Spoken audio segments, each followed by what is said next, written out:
State leaders say so far they've spent less money than usual on fighting fires around Montana. MTN's Jonathan Ambarian takes a closer look at the latest report from Montana's DNRC.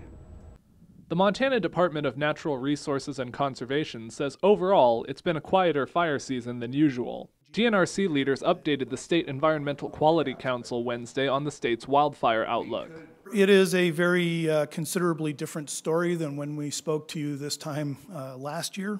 By this time in 2017, more than 1 million acres had burned across the state, and DNRC had spent more than $62 million.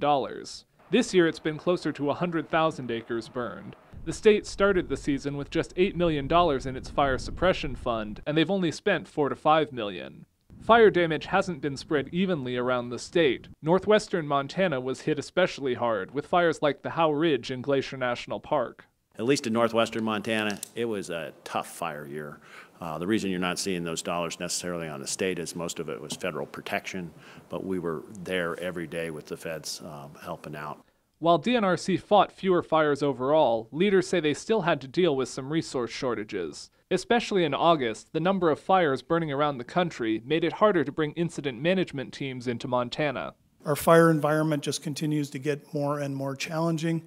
So even on a relatively easy year, we have a period during the peak of fire season where we run out of resources, out of key resources, where we have to work together. We have to coordinate with our interagency partners. DNRC leaders say they remain optimistic, but they're reminding people it's still extremely dry across much of the state.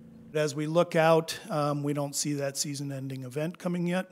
In Helena, Jonathan Ambarian, MTN News. The Environmental Quality Council also discussed possible bills to adjust the state's fire assessment fee. Currently, owners of forested property have to pay the state a fee supporting wildfire protection. The council is looking at several proposals to expand that fee to other landowners. One would put the assessment on every parcel in the state, while another would apply it to all property outside incorporated cities or towns. Members could decide tomorrow whether to forward one of those proposals to the state legislature next year.